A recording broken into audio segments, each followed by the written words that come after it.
London Theater for a much-anticipated main event. 10 rounds in the heavyweight division. A lot of talk heading into tonight's matchup. Everybody expecting this to be a great night of action.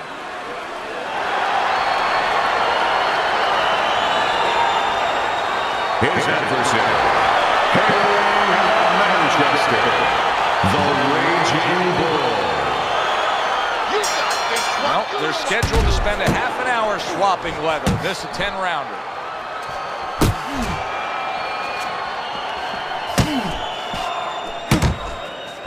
Raging Bull's cut is near his eye. I think it's below his eye, but you can see it opening up a bit here.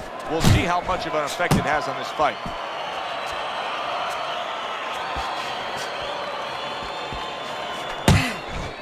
Staying away from those headshots with his defense up top. Tried to land that upstairs and was off the mark. Raging Bull's able to land a nice clean left hand. And right from the start, he's throwing the power punches and landing them. I think he has a date. He wants to get to it. And now he brings the left hand upstairs.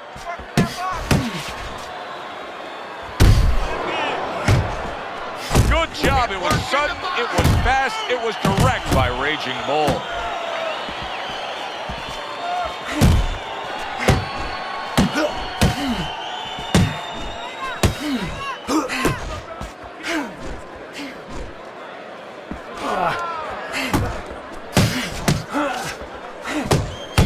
He's showing what a skilled fighter he is with the counterpunching. Well, the old timers used to say when you're calm in there, when you're in control in there, you can make him do what you want. He made him tie his shoelaces right there.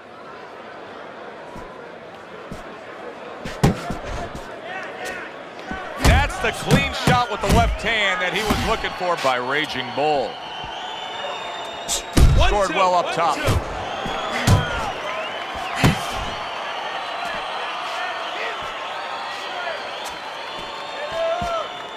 Raging Bull's done a good job there offensively scoring with that left hand.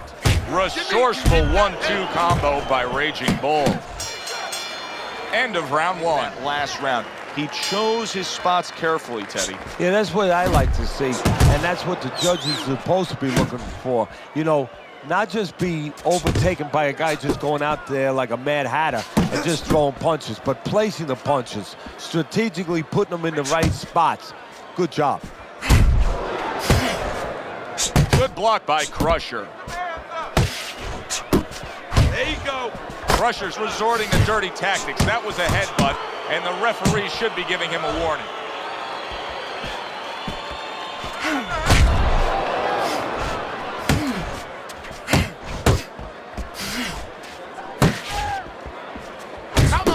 Great work offensively landing that combination by that was a left hand that came raining in on him.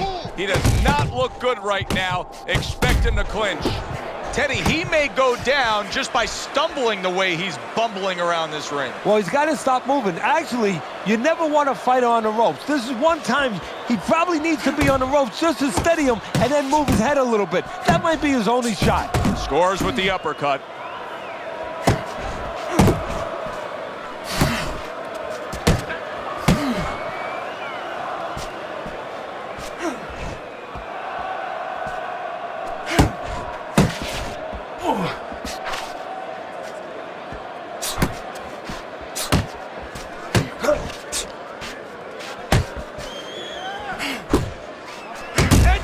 Head movement.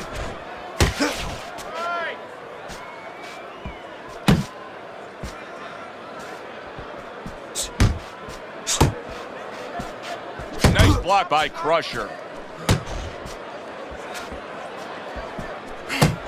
10 seconds to go in this round. Nice, nice. The end of the round is drunk by the success of that one punch. Crusher's not putting forth much offense at all. Now listen, I get it.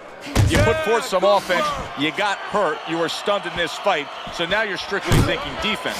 But at some point, he's got to change. Yeah, he does. Otherwise, he can't win this fight. And his opponent is just going to keep coming like that ocean, banging into that shore, and it's going to come further up the shoreline. It's not going to go away.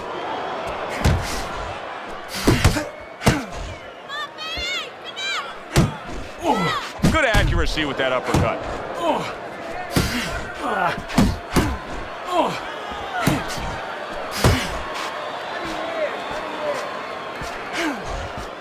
Precision work with the left hand by Raging Bull.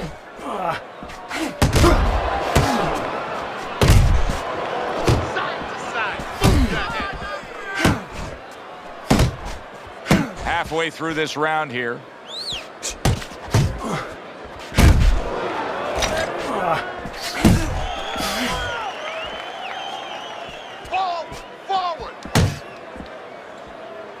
Listen, everybody likes to see a great knockout shot to the chin, but truth be told, at this stage of a fight, the foundation for winning comes by going downstairs. It's just like the old timers would say, Joe, you kill the body, the head will follow. Come on, kid. Needs to improve that accuracy, missed with the headshot.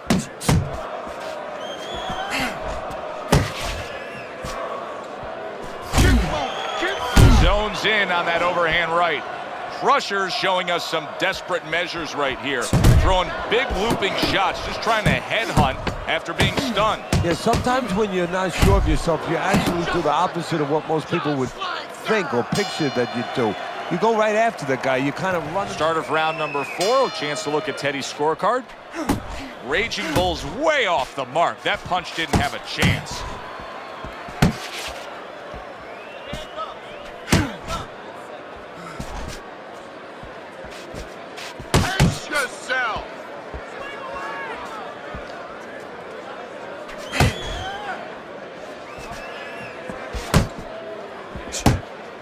He saw the uppercut, he took advantage, throwing it out there.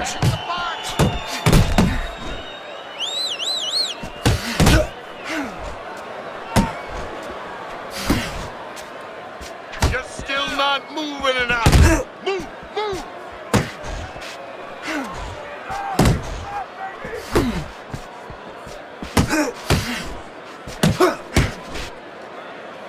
Uppercut. Oh, and he's got something for him himself, and it's a left hand. And coming upon the halfway mark of this 3-minute round. Raging Bull's doing a nice job being comfortable on the outside. Using those feet, using that jab on the outside well. And you know what? He used his head early in the fight because he went inside, which is really where he's set up for, and he got his opponent's respect. And now that respect is paying off because he's being allowed to stay on the outside and control things. Raging Bulls tagged by him. Oh, and he got caught right there. Everything was going fine, and then he got caught. Well, that's the problem. It was going too fine. He got a false sense of security. The other guy wasn't. Oh, and there you go. He just fought the other guy's fight, and now it's not his fight at all. He is down. No, he should have been on the inside. He pulled out into a world of trouble, a world of punches.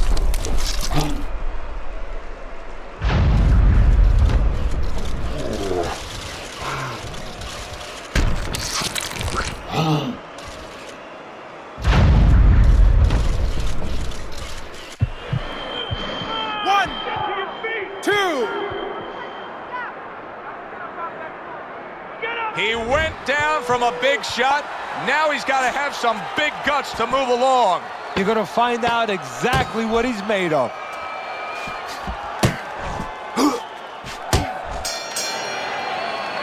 And we come to the end.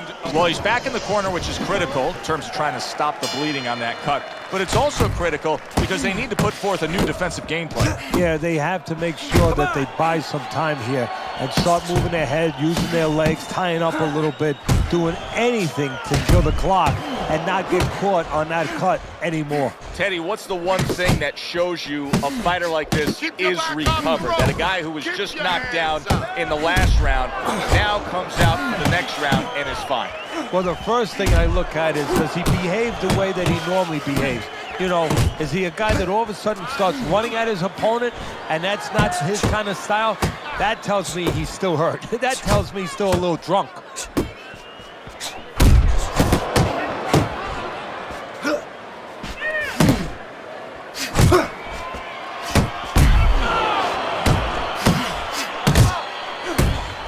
Oh, keep your feet moving.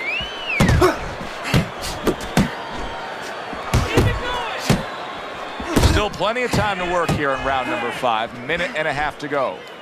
A clean, crisp right hand by Crusher.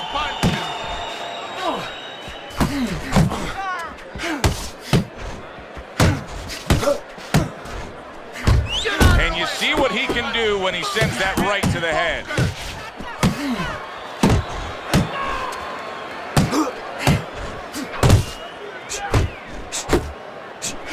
Work defensively by Raging Bull. Plus, he landed that counter punch. Yeah, and he forced him to punch. He made him, he drew it out of him, and then he timed him beautifully.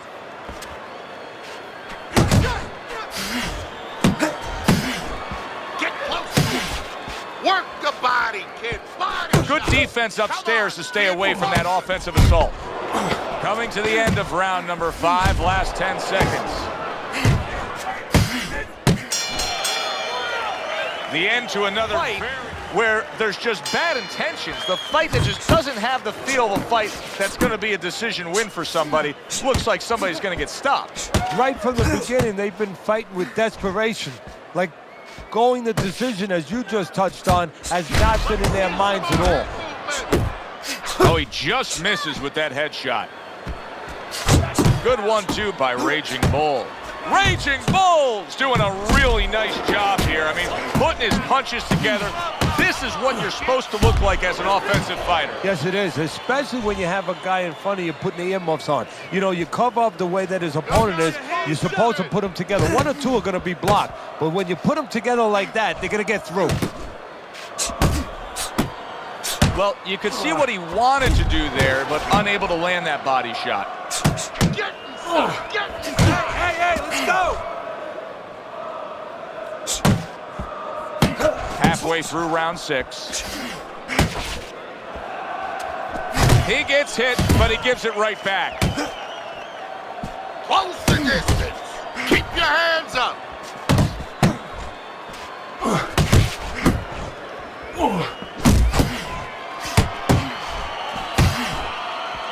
And now he's targeting a good power punch. The right hand landed. Raging Bull's defense has failed him now. Oh, man, shot after shot coming in.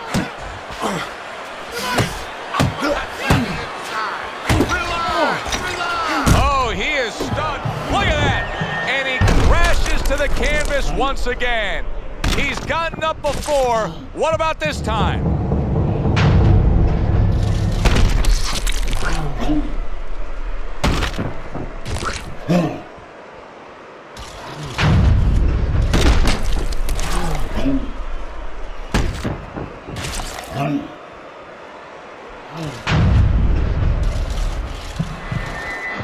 One, 2, 3, 4, 5. Down he goes, now up he gets. And if he wants to stay up, he's going to have to grab on, kill a little time. Crusher's lack of defense, especially when it comes with just getting away from that right hand, is really costing him a lot here. Well, it's pretty simple. The old timers would say, move your head, otherwise your opponent will be a momentum killer, believe it or not. How so? Joe, I've had guys where the worst thing that happened to them in a fight was when they scored the knockdown, because they thought it was just going to keep happening. And they thought about only the punch they landed, not how they set it up. So they got away from the game plan. You can see he's trying to score up top, but off the mark there. Accurate with the straight left. Good flush shot by Raging Bull. He gives as well as he takes. You saw it on that exchange. Right hand over the top, very accurate with it. Super two-punch combo by Crusher.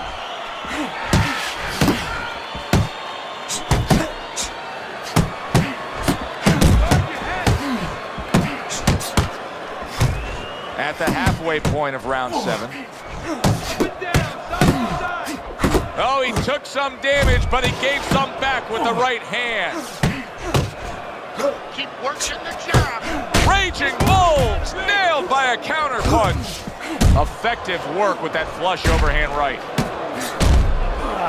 Crusher's lacking that jab there. He just hasn't committed to throwing it at all. I mean, that's the most basic thing in the world is to use that jab.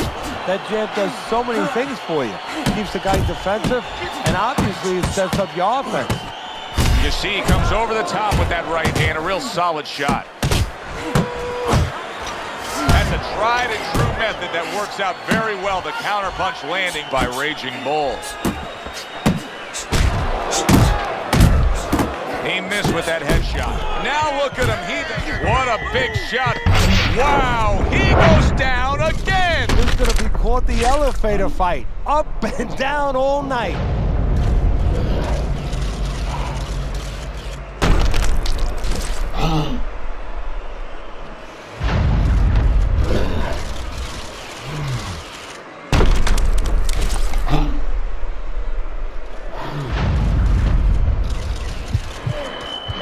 One, 2, 3,